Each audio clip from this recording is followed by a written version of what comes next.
தமிழ்நாடு இதுவரைக்கும் பார்த்திராத ஒரு பெரிய பாச போராட்டம்.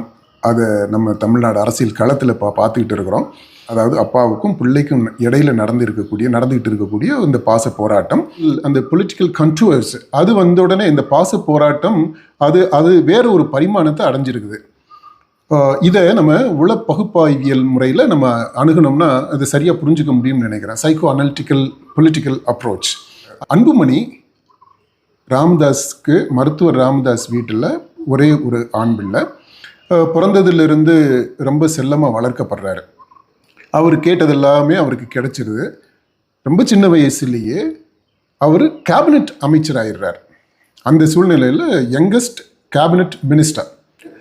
ராமதாஸை பொறுத்த மட்டும் இல்லை, அவருக்கு ரொம்ப அழகான பிள்ளை, செல்ல பிள்ளை, ஒரே பிள்ளை. அப்படின்றதுனால அவர் ஒரு தந்தையாக, அவருடைய வாரிசாக ரொம்ப வாஞ்சியோட, பெருமையோட, கர்வத்தோட பிள்ளையை வளர்த்துக்கிட்டு வர்றாரு.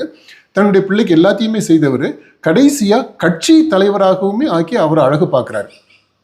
இதில் எப்போ பிரச்சனை வந்துச்சு அப்போ, அல்லது அரசியலில் இவருடைய அன்புமணியினுடைய ஆர்வம் அதிகமாகும் போது, அவருடைய ஆதிக்கம் அதிகமாகும் போது, அவரையும் அறியாமலேயே அவருடைய தந்தையை மீறி இன்னொரு ராமதாஸாக அவர் மாறுகிறார். அவர் அன்புமணியாக இருக்கிற வரைக்கும் ராமதாஸுக்கு பிரச்சனை இல்லை.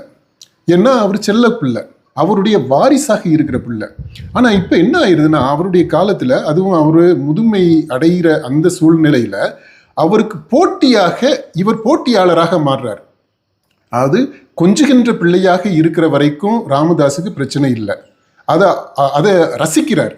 ஆனால் இந்த பிள்ளை தன்னை மிஞ்சி போகும்போது அது அவர் எதிர்க்கிறார். அதை ஏற்றுக்கொள்ள அவரால் முடியல. இதுதான் அந்த உளவியல் சிக்கல். அப்பாவுக்கும் பிள்ளைக்கும் இடையில தான் கொஞ்சுகின்ற பிள்ளையாக இருக்கின்ற வரை அன்புமணியை ஏற்றுக்கொள்ளுகிறார், அவரை கொஞ்சுகிறார். அவரை மிஞ்சி போகும்போது அதாவது இன்னொரு ராமதாஸாக, கவுண்டர் ராமதாஸாக அவர் மாறும்போது இந்த போராளி ராமதாஸால் அதை ஏற்றுக்கொள்ள முடியல. இந்த சிக்கல் எப்படி முடியும் அப்படின்னா, கண்டிப்பாக இது சுமூகமாக தான் முடியும். ஏன்னா ரெண்டும் ஒரே ரத்தம். இவர்கிட்ட ஓடக்கூடிய அதே ரத்தம் தான் இவர்கிட்டையும் ஓடுது. அப்போ இவர்கிட்ட இருக்கக்கூடிய அதே பிடிவாதம் இவர்கிட்ட இருக்கும். ஆனால் இந்த கட்சியை பிளவுபடக்கூடிய அளவுக்கு போனாலுமே கூட, அப்படி ஆகாதுன்னு தான் நினைக்கிறேன். அப்படி ஒரு வேலை ஆனாலுமே கூட பின்னாடி என்ன ஆகும் அப்படின்னா, ரெண்டு பேரும் ஒன்றா சேர்ந்துருவாங்க. ஏன்னா இது ஒரே ரத்தம்.